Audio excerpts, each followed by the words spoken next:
Bonjour tout le monde, bienvenue à la capsule vidéo éducative numéro 1 de Un jardin à la maison.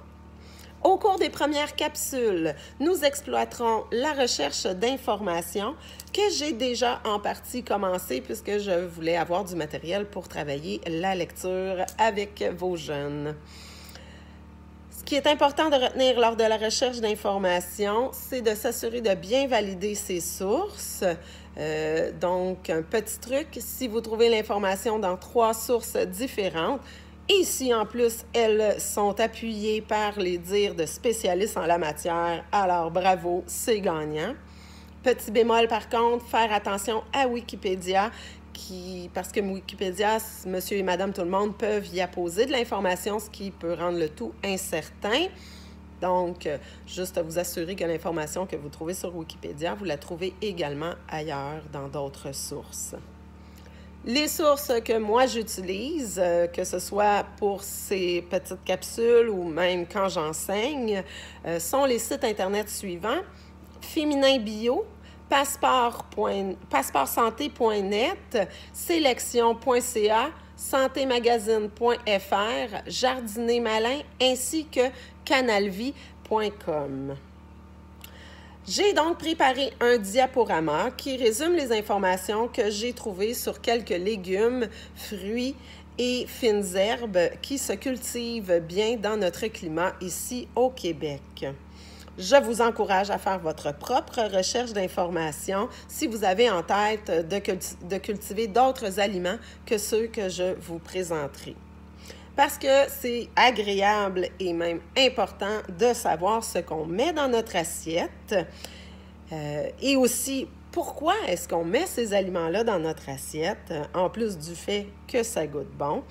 Eh bien, c'est là que la recherche d'informations est intéressante. Oui, c'est bon pour la santé, mais pourquoi? Qu'est-ce que ça a comme effet dans notre corps?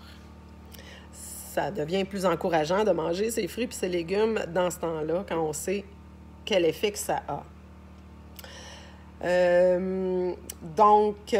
C'est ça. Les prochaines capsules, je vais commencer à vous présenter certains légumes. Donc, je vais y aller probablement à deux légumes, fruits ou fines herbes à la fois, puisque je veux prendre le temps de lire avec vous les informations. Donc, ça va être très à la bonne franquette. C'est mon téléphone qui me sert de caméra qui va filmer les informations sur mon ordinateur. Donc, un peu de tolérance, s'il vous plaît.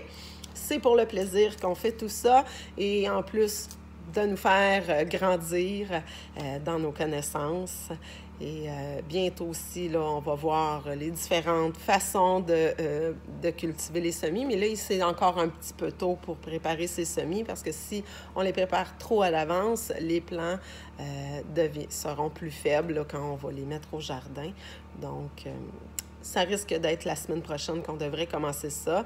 En plus, ne vous inquiétez pas, si vous n'avez pas de pot exprès pour les semis, tout ce que ça a besoin, en fait, là, c'est d'un contenant. Je vais vous montrer différentes façons d'avoir des contenants, que ce soit avec des rouleaux de papier de toilette, du papier journal, des pots de yogourt.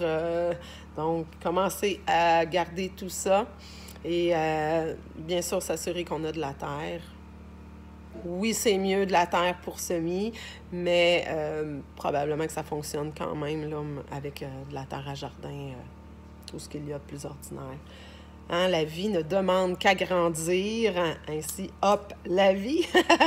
Donc, vous allez voir, c'est rien de sorcier, le jardinage. On va faire des petites expériences aussi ensemble, des petits tests, de différentes façons aussi de faire germer certains fruits, certains légumes. On va avoir bien du plaisir. Mais d'abord, on va y aller avec les recherches d'informations au courant des prochaines capsules. Merci, à bientôt!